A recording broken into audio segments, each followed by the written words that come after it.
Hello student, আকৌ হৈছে আমি আমাৰ পৰিসীমা আৰু কালি পেৰিমিটাৰ আৰু এৰিয়াৰ ভিডিও আমি যোৱা ভিডিওত 6.6 ৰ 1 আৰু 2 নম্বৰটো কৰিছিলো এতিয়া আমি 2 আৰু 3 নম্বৰটো ইয়াতে সলভ কৰিম ঠিক আছে তো তোমালোকে চাই লবা আমাৰ 2 নম্বৰটো কি আছিল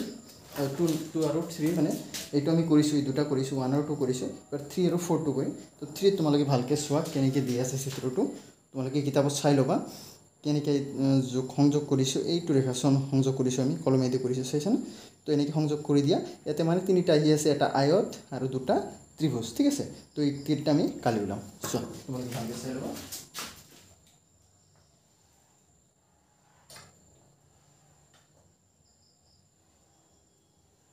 এনেকৈ দিয়া আছে আমি সংযোগটো কেনেকৈ কৰিছো এনেকৈ কৰিছো দেখা পাইছা নহয় এবাৰ আমি গণি লম কি আছে চাচোন গণি চোৱাচোন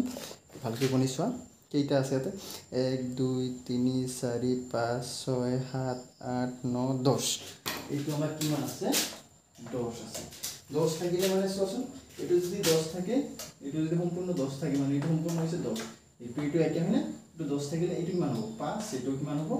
5 মানে আধা আধা এইটো দুটা পাই গেল আমি তথাপি একবাৰ গণি লও চোৱা এইটো 1 2 3 4 5 আছে না এইটো 5 5 থাকিব আৰু এইটো চোৱা কিমান আছে 1 2 3 4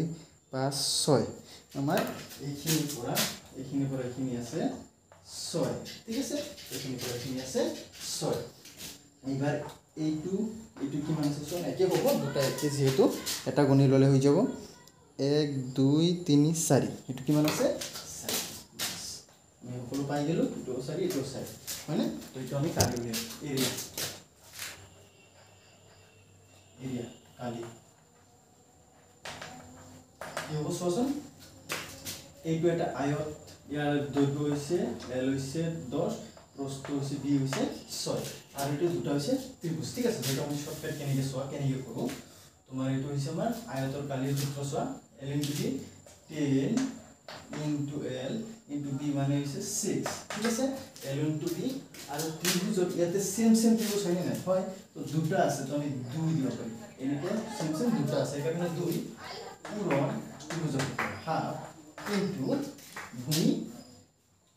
5 পূরণ উচ্চতা 4 তো বুঝি গেছে আমি 2 কিভাবে কারণ দুটা সেম আছে এই কারণে সেম একে একে দুটা এই কারণে 2 দিয়েতে পূরণ দেওয়া আছে ঠিক আছে এতিয়া 6 10 গুণ 60 যোগ একটু কটাকটি করিলে 2 লগ 2 কটা যাব হয় না 5 4 গুণ 20 তো এখানে যোগ করে দিতে পারবো 80 বর্গ একক স্কয়ার ইউনিট ঠিক আছে তো এটা হলো আমার ইয়ার কালি এখানে যদি হইছে একটু আয়তন আর একটু তোমার ত্রিভুজ দুটা সেম থাকার কারণে দুই দিলাম একে ঠিক আছে তো এটা হলো আমার নেক্সট টু সমান নেক্সট টু সমান সমান এইটো কি দি আছে চোৱা এনেকৈ আঁকিছোঁ এইটো চোৱা ইয়াৰ লগত এনেকৈ সংযোগ কৰি দিছোঁ আৰু ইয়াৰ লগত এনেকৈ সংযোগ কৰিছোঁ তাৰমানে দুটা ত্ৰিভুজ হ'ল আৰু তোমাৰ এটা মাজত কি হ'ল এটা আয়ত হ'ল ঠিক আছে তো ইয়াতে চাবা আমি এইটো কেনেকৈ সলভ কৰোঁ এইটো গণি লওঁ প্ৰথমতে ইয়াতে কিমান আছে এইটো কিমান আছে চোৱাচোন 1 2 3 1 2 3 4 5 6 ঠিক আছে মানে 6 আছে আঁকি লওঁ বস্তুটো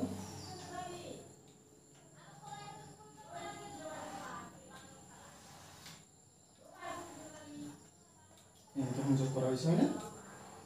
এইটো দিয়া আছে আমার 6 তো এইটো কিমান হ'ব 6 হ'ব সেম আছে তথাপি আমি গণি লম 6 হ'ব এইটো 1 2 3 4 5 6 ঠিক আছে নহয় তো এইটো 6 কিমান হ'ব 1 2 3 4 5 6 7 8 9 1 2 3 4 5 6 7 8 9 10 11 এইটো কিমান দিয়া আছে 11 দিয়া আছে ঠিক আছে 11 দিয়া আছে আর এই দুটো কিমান দিয়া আছে এইটোর এইটো গণিছে এইটো দিয়া আছে 1 2 3 4 5 এইটো 5 দিয়া আছে এইটো কিমান দিয়া আছে 1 2 3 এইটো দিয়া আছে 5 এইটো দিয়া আছে 3 মানে এই কল করে দেখিনি দিয়া আছে 3 ঠিক আছে তো এটা আমার কালি হয়ে গেল তো কি করি দুটা ত্রিভুজের কালি এটা আয়তর কালি মানে কালি এরিয়া কি হ'ব তোমাৰ এইটো দিৱসৰ কালি সূত্ৰ হাফ ইনটু ভূমি কিমান হ'ব 5 পূৰণ উচ্চতা 6 যোগ এইটো দিৱসৰ কালি হাফ পূৰণ ভূমি 3 পূৰণ উচ্চতা 6 যোগ তোমাৰ এইটো আয়তৰ কালি কিমান হ'ব a into b 11 into 6 into b হ্যাঁ দিয়া কটা হতে 2 1 গুণ 2 2 3 গুণ 6 2 1 গুণ 2 2 3 গুণ 6 ini পূরণ করা 5 3 গুণ কিমান হ'ব 15 যোগ 3 3 গুণ 9 যোগ 11 6 গুণ 66 ঠিক আছে তিনটা যোগ করে কিমান হ'ব 9 6 হচ্ছে 15 15 আর 5 সে হচ্ছে 20 20 আর 0 হাতত 2 6 আর 1 হচ্ছে 9 হচ্ছে এটা নহয় 6 আর 1 হচ্ছে তোমার 7 8 9 হ'ব